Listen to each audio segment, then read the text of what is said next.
Hello friends, তোমরা কেমন আছো? আমি খুব একটা ভালো নেই। এই ওয়েদার চেঞ্জে, এই হঠাৎ ঠান্ডা পড়া, বৃষ্টি, এই গ্লুমি ওয়েদার আমার একদম পছন্দ হয় না। আর আমি শীতের থেকে গরম বেশি ভালোবাসি। আর বৃষ্টিও আমার এত অসময়ে বৃষ্টি আমার পছন্দ হয় না, মন খারাপ হয়ে যায়। পন্ডিচেরি থেকে ফিরলাম আমরা ফার্স্টে, আর সেকেন্ডেই আমার অফিস ছিল। ওখানে তো প্রচণ্ড সাইক্লোনে পড়েছিলাম, গ্লুমি ওয়েদার, সেই বৃষ্টি। মানে প্রকৃতির ডিপ্রেশনের সাথে সাথে আমারও ডিপ্রেশন শুরু হয়ে যায়, এটা সবাই জানে। আমার অসম্ভব পছন্দ হচ্ছে সূর্যের রে। সূর্য ছাড়া আমার যেন কিচ্ছু ভালো লাগে না। সব সময় আমি রোদ খুঁজে বেড়াই, সবাই আমাকে, তার জন্য আমার বন্ধুরা আমাকে অসম্ভব গালাগাল দেয়। আমি গরমে রান্নাঘরে থাকি, যেখানে থাকি গরমে ঘুরি, ওটা আমার কাছে অনেক ভালো লাগে। কিন্তু গ্লুমি ওয়েদার আমার একদম পছন্দ না, মনকে ভারী করে দেয়। 1 তারিখে রাত্রি হয়ে গেছে অনেক ফিরতে। তারপর 2 ডিসেম্বর ছিল বাবার জন্মদিন। বাবার জন্মদিন মানে আমাদের কাছে একটা উৎসব। খুব বড় করে আমরা সেলিব্রেট করতাম বাবার জন্মদিন। বাবা প্রচণ্ড মজা করতো, সব বন্ধুরা আসতো, বাবার বন্ধুরা, আমার বন্ধুরা। ভীষণ বড় করে আমাদের জন্মদিন সেলিব্রেশনস হতো, যেভাবে বাবা পছন্দ করতেন। তো এখন তো তোমাদের আমি সবসময় বলেছি, বাবার জন্মদিন, মৃত্যুদিন, মায়ের জন্মদিন, মৃত্যুদিন, সব কিছুই, বা আমারও জন্মদিন, আমরা সব কিছুই লোকনাথ বাবার মন্দিরে ভোগ চড়াই। তো সে কারণে এসেই আমি 1 তারিখে এসেই ফোন করে 2 তারিখে তারপর সব জিনিসপত্র দিয়ে টিয়ে, তো অফিস ছিল 2 তারিখে। এসে তারপর আবার সন্ধেবেলা ওখানে গেলাম, দিদিদের সঙ্গে দেখা হলো। দিদিকে অনেকটা ভালো লাগলো। দিদি খুব অসুস্থ, ওর একটা বাবা মারা যাওয়ার পর ব্রেন স্ট্রোক হয়, তাই ওর পাটা অনেকটা এফেক্ট করেছে, বেশি হাঁটতে পারে না। তো এই জন্য দিদির সাথে আমার খুব কম দেখা হয়, আমিও সবসময় গিয়ে উঠতে পারি না। দিদি এসেছিল, রিক এসেছিল। রিক হচ্ছে আমার দিদির ছেলে, একমাত্র ছেলে আমাদের বাড়ি, একটি মাত্র সন্তান, খুবই আদরের, যত্নীয়। ওই এখন আমাদের সবার টেক কেয়ার করে আসলে। সবাই এসেছিলো, আমার বন্ধুরা এসেছিলো মন্দিরে, সবাইকে নিজের হাতে সবাইকে মিষ্টি ওখানে দিলাম, ভোগ খাওয়ানো হলো। একটা অদ্ভুত তৃপ্তি লাগে লোকনাথ বাবার মন্দিরে যেতে। মন্দিরটা ভীষণ সুন্দর। আসলে না, আমি সবসময় আমার যেটা মনে হয়, আমি খুব, যত দিন যাচ্ছে বাবার আদর্শ, বাবার কথা, বাবার সব কিছুকেই যেন ভীষণ আষ্টেপৃষ্টে মনে হচ্ছে আমি যেন জড়িয়ে রাখছি। বারবার মনে হয় বাবার কথা বলি, মার কথা বলি। বাবা যে চোখ দিয়ে দুনিয়া দেখতো, আমিও ঠিক ওরকমভাবে ভাবার চেষ্টা করি, এটা আমার কিন্তু মনে হয় আজকাল। হয়তো সবটা পারি না, কিন্তু অনেকটা আমি চেষ্টা করি। বাবা প্রচণ্ড মানুষ ভালোবাসতো, আঘাতও পেয়েছে তার জন্যে অনেক, আমিও তাই। অসম্ভব মানুষ ভালোবাসি, অসম্ভব মানুষের জন্য করার চেষ্টা করি, তার জন্য আঘাতও পাই হয়তো অনেক বেশি। কিন্তু না, ওই আঘাত পেলাম বলে আমি মন খারাপ করে ওটা ছেড়ে দিই না। তাই বলে আমি ভাবি না যে ঠিক আছে আর করবো না, ঠিক আছে আর মানুষকে হেল্প করবো না, ঠিক আছে মানুষের কথা ভাববো না, ওটা আবার পারি না। বাবাকেও আমি তাই দেখতাম। বাবাকে যদি কেউ হার্ট করতো, কেউ চিট করতো, তাহলে ঠিক আছে, ভালো লোক পৃথিবীতে অনেক আছে। আমিও ঠিক এটাই ভাবি, কত মানুষ আছে যারা আমাকে ভালোবাসে। আমাকে এই সাইক্লোন হচ্ছিল, তারা ফোন করে খবর নিচ্ছে, তারা আমাকে তার নিজের পরিবারের একজন ভাবে। এটা কি কম পাওনা? আমার কত পেশেন্টরা আছে, তাদের ফ্যামিলির লোকেরা আছে, তারা তো মানে সবসময় আমার সাথে কানেক্টেড থাকে। তো এগুলো অনেক বড় পাওনা। আর আমাদের না, আমরা সবাই মোটামুটি এখন মধ্যবয়স্কে পৌঁছে গেছি, কিন্তু মনটা হয়তো এখনও আমাদের ওই জায়গাটায় গিয়ে পৌঁছতে পারেনি। মনের দিক থেকে আমরা এখনও ভীষণ সতেজ, সজীব, প্রচণ্ড এনার্জেটিক। যখন আমরা বন্ধুরা কোথাও ঘুরতে যাই, বেড়াতে যাই, আমরা সব ভুলে যাই, সে পোশাক পরিচ্ছদ সব কিছু। মনে হয় জীবনটাকে নিংড়ে নিই।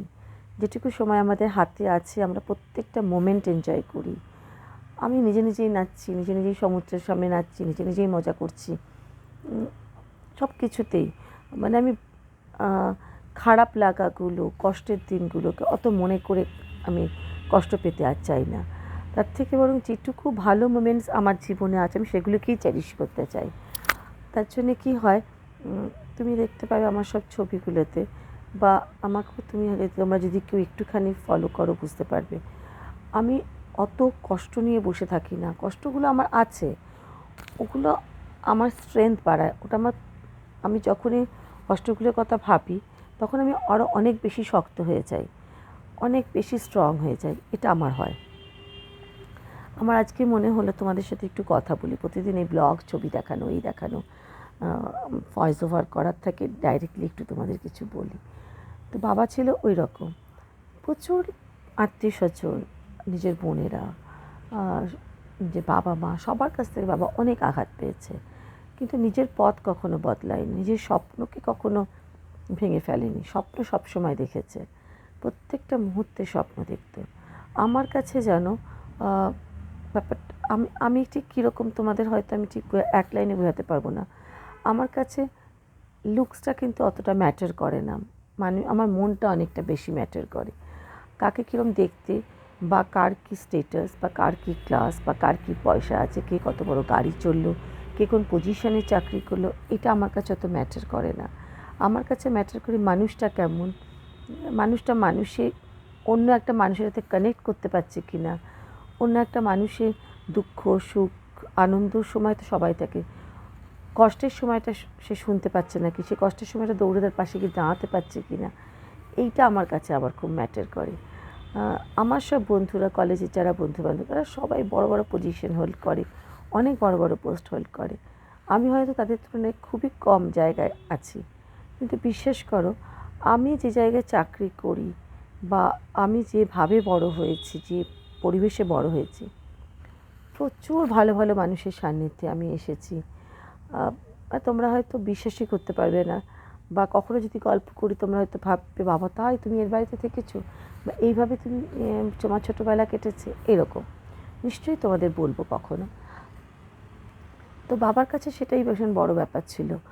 বাবার সঙ্গে আমি দেখতাম একটা রিক্সাওয়ালাও সে বাবাকে তার নিজের দুঃখের কথা বলছে, বাবা মন দিয়ে সেটা শুনছে। আমি এরকমও প্রচুর লোককে দেখেছি যারা বাবাকে ফোন করে বাবাকে বলছে তার দুঃখের কথা, তার ফ্যামিলির কথা, বাবা তাকে অ্যাডভাইস করছে, বা তাকে যদি কোনো রকমভাবে কোনো সাহায্য করা যায়, অনেক কিছু সাহায্যের কথা বলছি, ফাইন্যান্সিয়ালি সাহায্যের কথা আমি বলছি না, কাউকে কোনো ভালো লয়ারের ঠিক করে দেওয়া, কাউকে কোনো ভালো টিচার ঠিক করে দেওয়া, বা কোনো অ্যাডভাইস দেওয়া, সেরকম কথাগুলোর কথা বলছি। মানে ফিজিক্যালি আমি আছি তোমার সাথে। আজকাল তো এটাই কেউ বলে না যে আমি আছি তোমার সাথে, আমি কোনো অসুবিধা হলে আমাকে বলো, এই জিনিসটার কথা আমি বলছি। তো ওই জিনিসগুলো না আমি প্রচণ্ডভাবে এখন সবসময় আমার মনে হয় মানুষের সঙ্গে থাকা, মানুষের পাশে থাকা, মানুষের দুঃখের সময় দৌড়ে যাও, এইগুলো ভীষণ দরকার। আমার বাড়ি অগোছালো, বা আমার কটা রেঙ্কেল পড়ে গেছে, বা আমার চুল কালো নয়, বা আমি কি পোশাক পরলাম যেটা আমাকে মানাচ্ছে কি না মানাচ্ছে, এগুলো খুব ইম্যাটেরিয়াল। তোমরা মানুষের মনটাকে বোঝার চেষ্টা করো, তুমি তারা দেখবে অনেক সুন্দর লাগছে।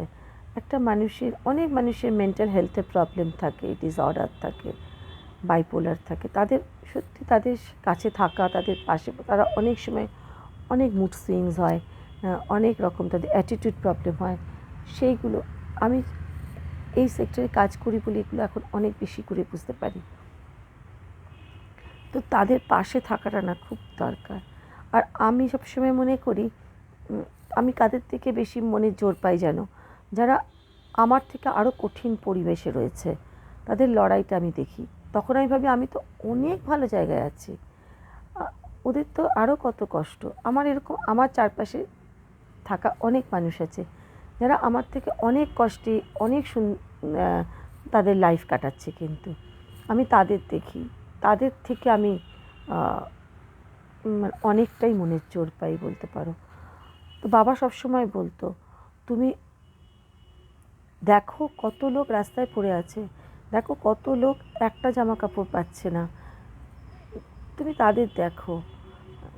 তাদের দিকে দেখো না, যাদের অনেক আছে, তুমি তাদের দিকে দেখো, যে তোমার থেকেও খারাপ অবস্থায় আছে, তাহলে তুমি বুঝবে তুমি কতটা ভালো আছো। সত্যিই তাই। ঈশ্বর আমাকে যা দিয়েছে আমি অনেক অনেক পেয়েছি, হয়তো এতটাও পাওয়ার যোগ্যতা আমার নয়। আর আমি অসম্ভব খুশি তাই নিয়ে। অ্যাটলিস্ট আমি 4 বেলা খেতে পাচ্ছি, আমি ঘুরতে পাচ্ছি, ঘুমোতে পাচ্ছি, ভালো জায়গায় চাকরি করতে পারছি, বন্ধুদের সাথে বেরোতে পারছি। আমার কত বন্ধুরা বলে তাদের হাজব্যান্ডরা কোথাও ছাড়ে না, তারা ভাবতেই পারে না। তো সেই সব জায়গাগুলোতে আমি কতটা ভালো আছি, একটা সিকিউর, একটা প্রোটেক্টেড লাইফ আমি লিড করছি। আমার বন্ধুরা আমার সবসময় সুখে দুঃখে আমার পাশে রয়েছে। ওই যে তোমাকে বললাম সেই বাবার কথাই বারবার বলছি। বাবার একটা অদ্ভুত আদর্শ ছিল, একটা অদ্ভুত উদারতা ছিল, একটা অদ্ভুত চিন্তাধারা ছিল, যেগুলো সবসময় আমাকে হন্ট করে, যেগুলো আমি সবসময় ভাবি। আর ওই মানুষটার মতন হওয়ার চেষ্টা করি। ওই মানুষটার কত অল্পতে খুশি হতো আমি দেখতাম, সেটা হওয়ার চেষ্টা করি। সবসময় আমি কমপ্লেনিং অ্যাটিটিউড আমার নেই। আমি অনেক কম্প্রোমাইজ করার চেষ্টা করি, অ্যাডজাস্ট করার চেষ্টা করি। আমি দেখি যে আমি যত বেশি চাইব তত আমার খারাপ লাগাগুলো বাড়বে। তার থেকে আমার যা আছে সেটাকে নিয়ে খুশি থাকাটাই হচ্ছে আমার মনে হয় অনেক বেটার। ছোটোবেলায় বুঝতাম না, অনেক কিছু ডিমান্ড করতাম, কিন্তু এখন আমি এগুলো বুঝেছি এর কোনো শেষ নেই। কিন্তু আমার থেকে যারা অনেক কিছু না পেয়ে অনেক খুশিতে আছে তাদের কথা অনেক বেশি, তাদের পাশে থাকা উচিত, তাদের লাইফটা দেখা উচিত। আমি তাদের দেখি, কারণ বাবাও তাদের দেখত, তাহলে বুঝতে পারবো আমি কতটা ভালো আছি। আজকে আমার এক বন্ধুর জন্মদিনের সেলিব্রেশনস আছে, তো অফিস থেকে তাড়াতাড়ি করে এসে এবার বাড়ির কিছু কাজ করে তারপর রেডি হয়ে বেরোবো। মনে হলো তোমাদের সঙ্গে একটু কথা বলি। আমি যে বলেছি আমার ব্লগটার নাম হচ্ছে মনের কথা। আমি আমার মনের সব কথা তোমাদের শেয়ার করতে চাই, দুঃখ, খারাপ লাগা, ভালো লাগা, আনন্দ, সবটাই। বিশেষ করে আমি আমার জীবন নিয়ে আমি খুব খুশি, খুব অল্পতে আমি খুশি হয়ে যেতে পারি। অনেক বেশি কিছু চাই না, কারণ অনেক কিছু হারিয়েছি, আর অনেক কিছু হারিয়ে আজকে এই জায়গাটা এসে পৌঁছেছি বলে আজকে আমি কথাগুলো বলতে পারছি। এটা কোনো জ্ঞান না, এটা কোনো অনুকরণ না। যদি বলো অনুসরণ করেছি বাবাকে বা করছি প্রতিনিয়ত, বাবা আর মাকে, আর কিছু না। ওনাদের মনের জোর দেখেছি, যে মনের জোর নিয়ে বাবা বেঁচে ছিল সারাটা জীবন, একটা আদর্শ নিয়ে, সেরকমই আমি হওয়ার চেষ্টা করছি, আর কিছু না। আর এই খুশিটুকু নিয়েই আমি কাটিয়ে দিতে চাই। চলো, টাটা। অনেক বকলাম, তোমাদের বোর করলাম হয়তো, কিন্তু এটা আমার ভালো লাগছে আমি তোমাদের সাথে বলতে পেরে।